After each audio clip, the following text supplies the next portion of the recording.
ഇന്ന് നമ്മൾ തഞ്ചാവൂരിലെ കാഴ്ചകളാണ് കാണുന്നത്. മൂന്നിടത്തെ പോകുന്നുള്ളത്. ഒന്ന് നമ്മുടെ തഞ്ചാവൂർ മ്യൂസിയം, രണ്ട് റോയൽ പാലസ്, മൂന്നാമത്തെ നമ്മുടെ പെരിയ കോവിൽ എന്നറിയപ്പെടുന്ന ബൃഹദീശ്വര ടെമ്പിൾ. അപ്പം എല്ലാവർക്കും പുതിയ വീഡിയോയിലേക്ക് സ്വാഗതം. നമ്മളിപ്പോൾ നിൽക്കുന്നത് തഞ്ചാവൂർ മ്യൂസിയത്തിൻ്റെ മുന്നിലാണ്. പണ്ട് ഈ മ്യൂസിയം തഞ്ചാവൂരിലെ ജില്ലാ കളക്ടറുടെ ഓഫീസായിട്ടാണ് പ്രവർത്തിച്ചുകൊണ്ടിരുന്നത്. അതിനുശേഷം ആ ഓഫീസ് മാറ്റി സ്ഥാപിക്കുകയും സ്മാർട്ട് സിറ്റിയുടെ ഭാഗമായിട്ടാണ് ഇവിടെ ഈ മ്യൂസിയം നിർമ്മിച്ചത്. നമുക്ക് എന്തായാലും അകത്തായിട്ടൊക്കെ ഒന്ന് കയറിയിട്ട് വരാം. അകത്തേക്ക് കയറുമ്പോഴുള്ള കാഴ്ച ഇതാണ്. ഒരാൾക്ക് എൻട്രി ഫീ വരുന്നത് 30 രൂപയാണ്. ഇത് ഈ കെട്ടിടം നിർമ്മിച്ചത് സാരസൻ ശൈലിയിലുള്ള വാസ്തുവിദ്യകളൊക്കെ ഉപയോഗിച്ചാണ് കേട്ടോ. മുകളിലാണ് കളക്ടറിൻ്റെ ചാമ്പറൊക്കെ വരും. നമുക്ക് അങ്ങോട്ട് പോകാം. ഇതാണ് തഞ്ചാവൂരിലെ ഡിസ്ട്രിക്ട് കളക്ടറിൻ്റെ ചാമ്പർ. ഇവരെല്ലാം ഇവിടെ പ്രവർത്തിച്ചിരുന്ന കളക്ടർമാരാണ് കേട്ടോ.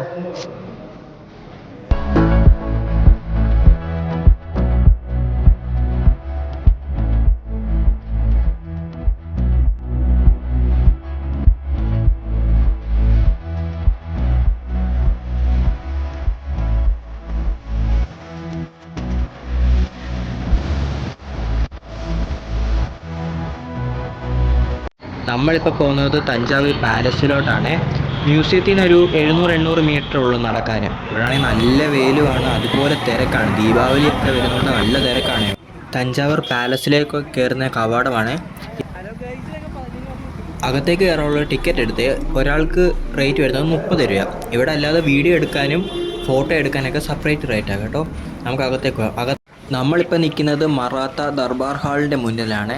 ഈ കൊട്ടാരത്തിലെ പ്രധാനപ്പെട്ട ഒരു സ്ഥലം കൂടിയാണ് ഈ മറാത്ത ദർബാർ ഹാൾ. അപ്പോൾ ഇത് ഇവിടുത്തെ രാജകീയ കോടതിയായിരുന്നു കേട്ടോ. ഇതിൻ്റെ പെയിൻറ്റിങ് കാര്യങ്ങളൊക്കെ നല്ല വർണ്ണാഭമായിട്ടൊക്കെയാണ് അടിപൊളിയായിട്ട് ചെയ്തേക്കുന്നത് കേട്ടോ.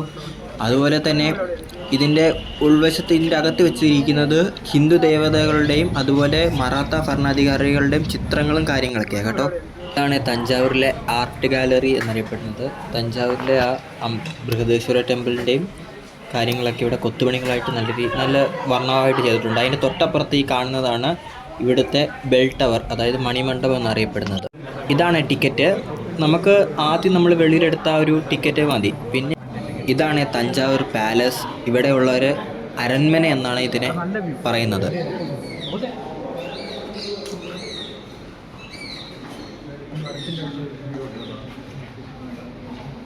ഈ തഞ്ചാവൂർ പാലസ് 1534-നും 1535-നും ഇടയിൽ തഞ്ചാവൂരിലെ നായക് രാജാക്കന്മാരുടെ ആവശ്യപ്രകാരമാണ് നിർമ്മിച്ചത്. ഈ ചരിത്രകാരന്മാരുടെ അഭിപ്രായത്തിൽ ഇത് ആദ്യം ഒരു കൊട്ടാരമായിട്ടല്ല നിർമ്മിച്ചത്, കോട്ടയായിട്ടാണ് നിർമ്മിച്ചത്. ഇത് നിർമ്മിച്ചത് തന്നെ ഇവിടുത്തെ യുദ്ധ തടവുകാരെ കൊണ്ടാണ്. അവരെ കൊണ്ടാണ് ജോലി ചെയ്യിപ്പിച്ചാണ് ഈ കൊട്ടാരം അവരിവിടെ നിർമ്മിച്ചത്.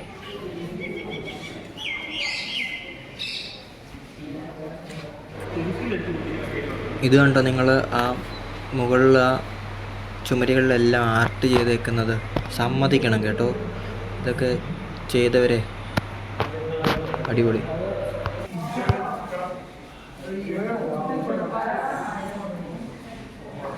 നമ്മളിപ്പോൾ ഈ പോകുന്നത് സംഗീത ഉപകരണമായ വീണയുണ്ടല്ലോ, വീണ നിർമ്മിക്കുന്ന സ്ഥലത്തേക്കാണ്. ഇതേ കണ്ടോ, വീണകളൊക്കെ നിർമ്മിച്ച് വെച്ചേക്കുന്നതും പിന്നെ നിർമ്മിക്കാൻ വേണ്ടി പാർട്സ് ആയിട്ട് അവർ തടിയിൽ കൊത്തി പണിതിട്ടാണ് ഇവർ വീണ്ടും ഇതെല്ലാം കൂടെ ഒന്നിച്ച് വെക്കുന്നത്. വീണയെല്ലാം നിർമ്മിക്കുന്നത് പ്ലാവിൻ്റെ തടികൾ കൊണ്ടാണ്. അപ്പം ഒരു വീണ നിർമ്മിക്കാൻ ഇവരെടുക്കുന്നത് 20 ദിവസങ്ങളാണ് കേട്ടോ. 20 ദിവസം കൊണ്ടാണ് ഇവർ ഒരു വീണ നിർമ്മിക്കുന്നത്. നമ്മൾ മ്യൂസിയത്തിലെയും കൊട്ടാരത്തിലെയും കാഴ്ചകൾ കണ്ടിട്ട് സ്റ്റേഷനിലേക്ക് തിരിച്ചു വന്നേ. നമുക്കിനി ഫ്രഷ് ആയിട്ട് അമ്പലത്തിലേക്ക് ഇറങ്ങാം കേട്ടോ. നമ്മളിപ്പോൾ പെരിയോവിലേക്ക് വന്നേ. സ്റ്റേഷനിൽ നിന്ന് ഇറങ്ങിയ ശേഷം നല്ല മഴയായിരുന്നു കേട്ടോ. അതുകൊണ്ട് പെട്ടെന്ന് ഇങ്ങ് വരുമായിരുന്നു. നമുക്ക് മുന്നിൽ കാണുന്ന ആ കവാടത്തിൻ്റെ പേരാണ് രാജരാജൻ തിരുവാസൽ. ആ ഒരു കവാടം കഴിഞ്ഞിട്ടാണ് നമ്മൾ ബൃഹദീശ്വര ടെമ്പിളിലേക്ക് കയറുന്നത്. ഇവിടെയാണെങ്കിൽ ഇപ്പോഴും മഴ പെയ്തുകൊണ്ടിരിക്കുക കേട്ടോ. നമുക്ക് പെട്ടെന്ന് അങ്ങോട്ടൊക്കെ പോവാം. ആ ഒരു കവാടത്തിൻ്റെ അടുത്തേക്ക് പോവാം നമുക്ക്. അതെ, ഇവിടെ കണ്ടു ചുമരിലെല്ലാം ഒരു കൊത്തുപണികൾ മൂലം എഴുതി വച്ചേക്കുന്നത്. അതേപോലെ ഇപ്പുറ സൈഡിലുണ്ട്. ഇതേ നമ്മൾ അവസാനം തഞ്ചാവൂർ പെരിയ കോവിലിൻ്റെ മുന്നിലേക്ക് വന്നേക്ക് വന്നു. നമുക്കിനി അങ്ങോട്ട് പോകുമ്പോൾ ഇതിൻ്റെ അടിപൊളി വ്യൂ കാണിക്കും. അങ്ങനെ ഇതേ ക്ഷേത്രത്തിൻ്റെ അടുത്തേക്ക് വന്ന് സമ്മതിക്കണം കേട്ടോ, എന്ത് മനോഹരമായിട്ട് അവർ ചെയ്തു വെച്ചിരിക്കുന്നത്. അന്നത്തെ കാലത്ത് എൻജിനീയറിങ്ങും ഒന്നുമില്ലാതെ ഇത്രയും മനോഹരമായിട്ട് ചെയ്തു വെച്ചിരിക്കുന്നത്. ഞാനങ്ങനെ അകത്ത് കയറി തൊഴുതിട്ട് ഇറങ്ങി വന്നത്. നല്ല തിരക്കുണ്ടായിരുന്നേ. ഇറങ്ങി വന്നതിന് ശേഷമുള്ള ഒരു വ്യൂ കണ്ട അമ്പലത്തിൻ്റെ ലൈറ്റൊക്കെ ഇട്ട് എന്ത് മനോഹരമാണ്. രാവിലെ കാണുന്നതിനേക്കാളും ഈ വൈകുന്നേരം ലൈറ്റൊക്കെ ഇട്ടിട്ടുള്ള ആ ഒരു കാഴ്ച ഉണ്ടോ. ഇനി തഞ്ചാവൂർ കോവിലിനെ കുറിച്ച് പറയുകയാണെങ്കിൽ 11ാം നൂറ്റാണ്ടിൽ ചോള രാജാവായിരുന്ന രാജരാജ ചോഴൻ മഹാദേവന് വേണ്ടി സമർപ്പിച്ച ഒരു ക്ഷേത്രമാണ് ഈ തഞ്ചൈ പെരിയ കോവിൽ എന്നറിയപ്പെടുന്ന, അതുപോലെ ബൃഹദീശ്വര ടെമ്പിൾ എന്നറിയപ്പെടുന്ന ഈ തഞ്ചൈ കോവിൽ. അതുപോലെ യുനെസ്കോയുടെ വേൾഡ് ഹെറിറ്റേജിൽ ഇടം പിടിച്ച ഒരു ക്ഷേത്രം കൂടിയാണ് ഈ തഞ്ചാവൂർ ബൃഹദേശ്വര ടെമ്പിൾ. ഇതിൻ്റെ പണികളെല്ലാം ചെയ്തിരിക്കുന്നത് കരിങ്കൽ കല്ലുകളും അതുപോലെ ഗ്രാനൈറ്റ് കല്ലുകളും, അതിലാണ് ഇതിൻ്റെ കൊത്തുപണികളെല്ലാം ചെയ്തിരിക്കുന്നത്. അതുപോലെ ഏഷ്യയിലെ തന്നെ ഏറ്റവും ഉയരം കൂടിയ ശിവലിംഗമുള്ളതും ഈ തഞ്ചൈ പെരിയ കോവിലാണ്. ആ ക്ഷേത്രത്തിൻ്റെ മുകളിലിരിക്കുന്ന റൗണ്ടായിട്ടുള്ളതുണ്ടോ, അത് 82 ടൺ വെയിറ്റ് ഉള്ളൊരു പാറയാണ്. ഓർക്കണം, അന്നത്തെ കാലത്ത് ഈ ക്രെയിൻ അതൊന്നും ഇല്ലാതെ ആൾക്കാരും ആനയും കുതിരയൊക്കെ ഉപയോഗിച്ച് അവർ ആ മുകളിൽ വരെ ആ പാറ കൊണ്ട് കയറ്റി അതിൽ തന്നെ കൊത്തുപണികളൊക്കെ ചെയ്തിരിക്കുന്നത്. ഒന്ന് നോക്കിക്കേ.